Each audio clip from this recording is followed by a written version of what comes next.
It started off small, but I let it grow big in my head, stopping me from speaking out about the headlight.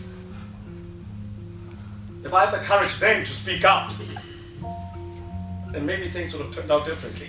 If you go into the average plant or the average office, it's where you're just kind of bombarded with safety messages.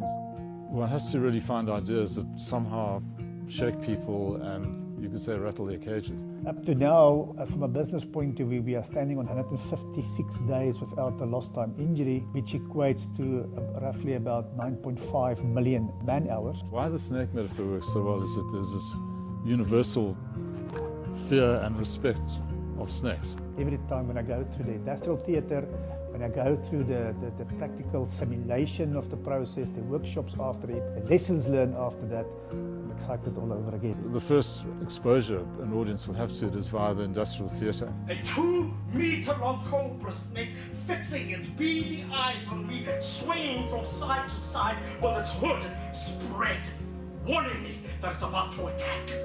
Industrial theatre has proved a wonderful medium in South Africa in that it crosses the language and cultural barriers and engages everyone in a shared experience at the same time.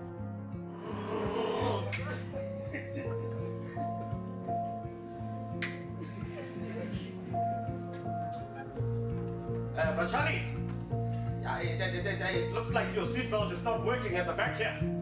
No, listen, it's fine. It's fine, man. Look, Brachali, we will use your big stomach as an airbag if we get into an accident.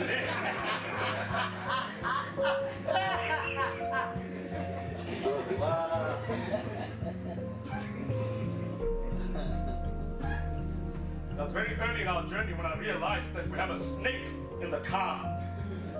Manganani. It initiates a lot of conversation in the workplace and enables people to be safe. Snakes, but of a different kind. The snakes, they are all the hazards that we come across in our workplace.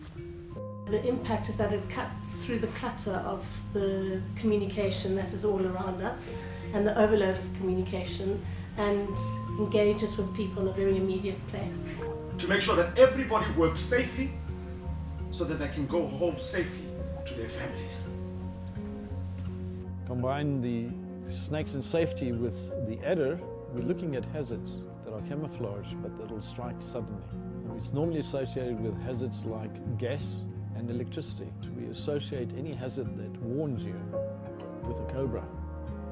So these could be heavy equipment that have sirens on them when they move, or flashing lights, or even warning signs. We associate hazards that start small and then over time they grow and grow. Normally we're looking at housekeeping. You don't take care of things, they grow bigger. So I think the facilitation plays the role of connecting all the dots, so to speak. It's the third part of a 3-part process. We help them understand that the living metaphor is such a powerful tool. By identifying hazards in his own environment, link it also to the snakes, and that's where we came about on the hand for hazard. So the individual on the floor is now being equipped to also identify hazards, but also not identifying, but also be part of the solution to the problem. The audience have seen this drama, they've engaged with it. The actor really brings them into the journey with him. The snake reveal has that awe factor to it. And so we're continually reinforcing that metaphor. Where does the rubber meet the road in terms of effectiveness? It has to be in your LTIs and in your daily reportables, and really that's where Snakes for Safety actually proves itself. It does make a huge difference. Since we started this program, I must say that it is as if people out there are much more involved to identify specific risks on the plants and eliminating these risks. This program's been around a while. It started with an Anglo-American project in their coal division. It worked so well, it had such an impact on their reportables, it won awards. And so we started developing it, and we developed it into a full-blown program of really the industrial theatre, the awareness, the reporting, the daily conversation, etc. We have started with the Snakes for Safety program in May 2016, and we are anticipating to continue with this program. Because they want to come, they want to listen, because by word of mouth, if you go to the plant, if you start talking about Snakes for Safety, and you give them a summary of what's going on for the whole program, how they will enhance, you will immediately find the people, they get excited and they want to listen to the thing. Always be sharp when there are snakes around. And never take shortcuts thinking that you'll be safe. Because you never will be.